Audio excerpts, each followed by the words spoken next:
Governor Caleb West was over the Utah Territory, and he looked out and looked at the reports of 1886. He had seen 17,000 pounds of cocoons made from silkworms, and they were bringing in about $1 per pound.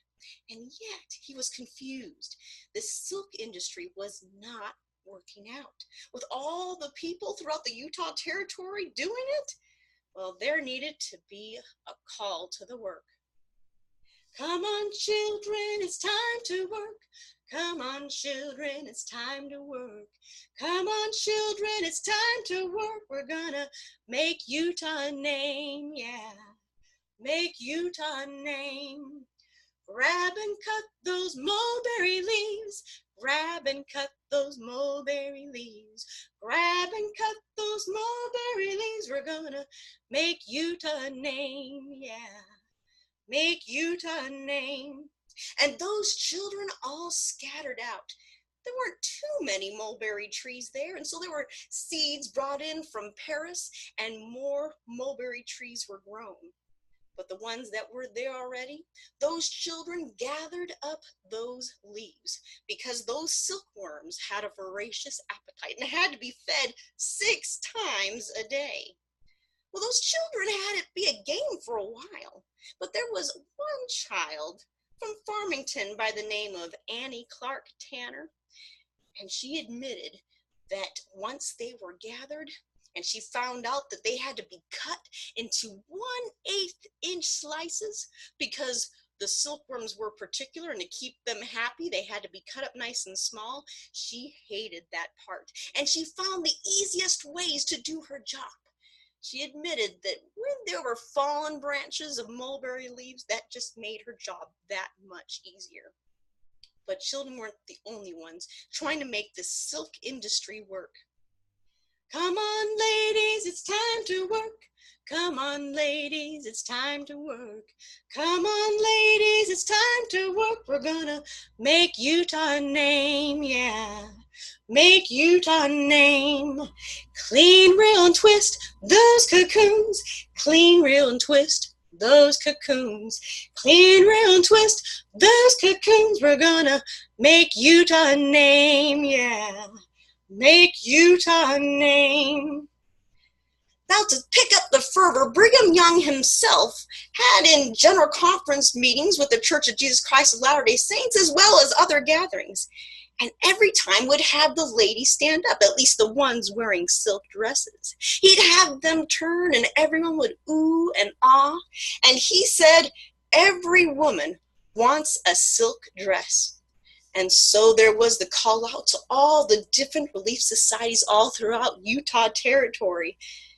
Well, those small little silkworms, you had to have a whole ton of them to be able to make enough silk. And Brigham Young was being a good example himself and made room in his home, and so did his wives. And suddenly there were 2 million silkworms all wiggling about. Well, there was one lady, Jane S. Richards. She was president of the Ogden Relief Society. She saw all those worms wiggling about and said, I would rather wear cotton.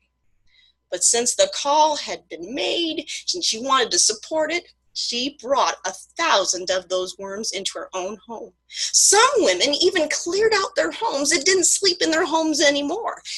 One lady, Priscilla Jacobs, she decided to sleep in the granary and leave that 2-room home of hers up there for the silkworms. Well, she was committed, and she did her research. She found out that there were ladies in Asia that they would take pouches to put in the silkworm eggs. And that way those eggs were nice and warm and could feel that heat.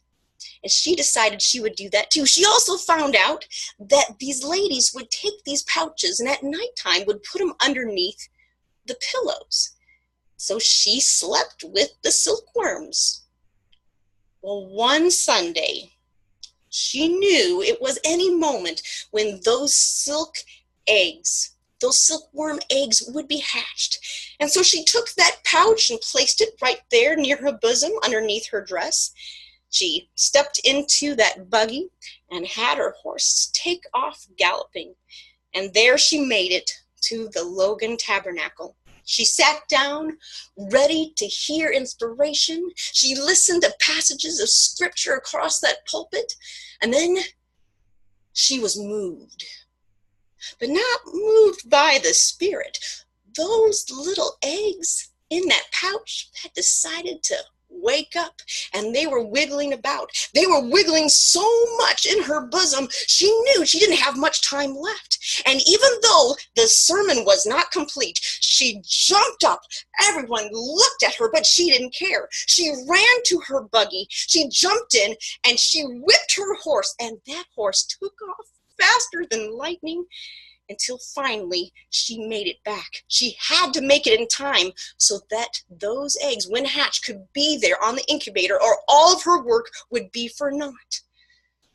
Well, she worked hard just like many, many other ladies. Once those cocoons were brought about, they could be washed and get the gluey substance off, and they could then be turned into threads to reel forth. One cocoon could maybe get 1,000 feet of that silk, that thin silk thread. But then, once all that silk was done, another call had to be made out. Come on, gentlemen, it's time to work. Come on, gentlemen, it's time to work. Come on, gentlemen, it's time to work. We're gonna make Utah a name, yeah. Make Utah a name. Load up the silk on those carts. Load up the silk on those carts. Load up the silk on those carts. We're gonna make Utah a name, yeah. Make Utah a name. So all those men, they gathered their wagons and carts and loaded up all of that silk fabric. They headed outside of the Utah Territory, but by then, the railroad had expanded, and it was so fast for everyone in the country to get fabrics, any kind, fast.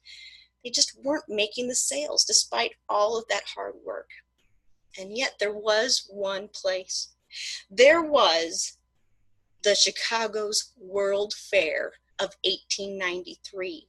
There was a buzz at this place because Susan B. Anthony, with the women's rights to vote, that same lady, she was wearing a silk dress given to her by the Relief Society of the Church of Jesus Christ of Latter-day Saints, specifically made by Adelaide Barber and Lucy Carden.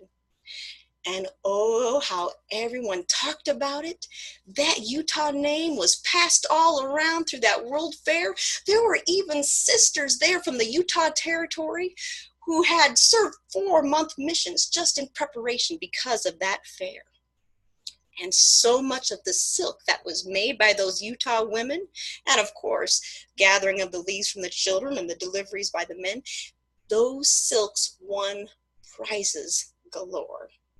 So despite that financial trouble, perhaps it was still worth it that those people still answered that call.